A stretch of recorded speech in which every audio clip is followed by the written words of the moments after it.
Hi guys, welcome again. ఈరోజు అయితే setup change అయిపోయింది, లుక్ కూడా చేంజ్ అయిపోయింది. బికాస్ నేను వేరే దగ్గర వచ్చాను అనమాట. అండ్ వన్ థింగ్, అసలు విషయానికి వస్తే, మ్యాటర్లోకి వస్తే, ప్రభాస్ గారిది యూనిక్ లుక్ అయితే బయటపడ్డది. మొన్నటిదాకా వచ్చిన రూమర్స్ అయితే కాదు, అండ్ ఇట్స్ టోటల్లీ డిఫరెంట్. నేను మీకు దాన్ని చూపిస్తాను. దాన్ని చూపించేదానికి ముందు అసలు విషయం చెప్తాను నేను మీకు. ఏంటంటే, మన సందీప్ రెడ్డి వంగ గారు ప్రభాస్ గారిని పెట్టుకొని ఒక హ్యూజ్ యాక్షన్ సీక్వెన్స్ని ఇప్పుడు మన 28th నుంచి స్టార్ట్ చేశారు. దాన్ని 26, 27 కాడి నుంచి. ఎక్కడంటే మన కోటి గర్ల్స్ కాలేజ్ ఉంది కదా, అక్కడ స్టార్ట్ చేశారు దాన్ని. ఒక 30 to 40 బౌన్సర్ని పెట్టి, ఫైటర్స్ని పెట్టి హ్యూజ్ యాక్షన్ సీన్ అయితే షూట్ చేశారంట. And still it's going on.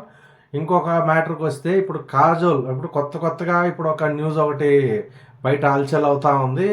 మన బాలీవుడ్ నటి కాజల్ గారు ఈ స్క్రిప్ట్లో ఉన్నారు అండ్ వాళ్ళు గ్రీన్ సిగ్నల్ ఇచ్చిండ్రని కూడా ఒక న్యూస్ అయితే వచ్చింది.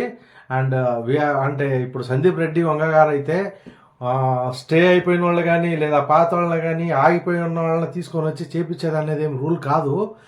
వాళ్ళకి ఎవ్వరు అంటే ఇప్పుడు తను రాసుకున్న స్క్రిప్ట్కి ఎవరు దానికి యాప్ట్ అవుతారో వాళ్ళనే తను స్క్రిప్ట్లోకి అంటే మూవీలోకి తీసుకొని వచ్చి మనల్ని అందరికి చూపిస్తున్నాడు.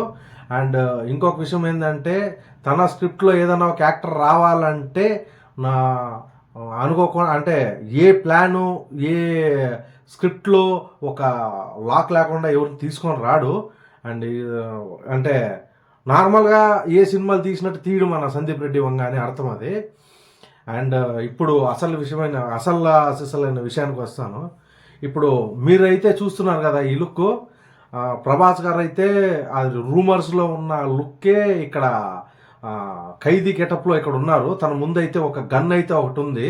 సంథింగ్ అసిస్టెంట్సో తెలియదు నాకు ఇంకా వాళ్ళు ఎవరని అనేది. మన సందీప్ రెడ్డి వంగ గారు అయితే స్క్రిప్ట్ పట్టుకొని స్క్రిప్ట్ అయితే ఇది చేస్తున్నారు. చూడండి బాగా. ఇదైతే ఒరిజినల్ షూట్లో వచ్చిన క్లిప్ అనే అప్డేట్ అనేది నాకు ఒక పిక్ అయితే వచ్చింది. లెట్స్ సీ ఇది రూమరా లేదా ఇదే నిజమా అనేది. సందీప్ రెడ్డి వంగ గారు దీన్ని బయట పెట్టేంత వరకు మనం కూడా వేచి చూద్దాం. ఎందుకంటే మన కళ్ళతో చూసే లుక్ వేరు, సందీప్ రెడ్డి వంగ లుక్లో చూపించే లుక్ వేరు. సో అప్పుడు దాకా వెయిట్ చేద్దాం, మళ్ళీ దాన్ని ముందుకు మూవ్ ఆన్ చేద్దాం. ఇంకొక విషయానికి వస్తే, ప్రభాస్ గారి లుక్కి అయితే నేను ఇచ్చే పాప్కార్న్ బకెట్స్ ఎంత తెలుసా? 5 out of 5 పాప్కార్న్ బకెట్స్. అంటే ప్రభాస్ గారి లుక్ అయితే యూనిక్గా ఉంది. It's an different style. ఇప్పుడే కాదు, మనం ఇప్పుడు చూసిన దానికింత రేపు సందీప్ రెడ్డి వంగ కళ్ళతో మనం చూడబోయే ప్రభాస్ అయితే వేరు. ఓకే గాయస్, మళ్ళీ కలుద్దాం. మళ్ళీ ఇంకో కొత్త అప్డేట్తో నేను మళ్ళీ వస్తాను. స్పిరిట్ మూవీ అప్డేట్ని నేను మీ ముందుకు తీసుకొని వచ్చే ప్రయత్నం అయితే నేను చేస్తాను. ప్లీజ్ గాయస్, సబ్స్క్రైబ్ చేయండి, కమెంట్ చేయండి, and do share and like. మర్చిపోవద్దండి. బాయ్.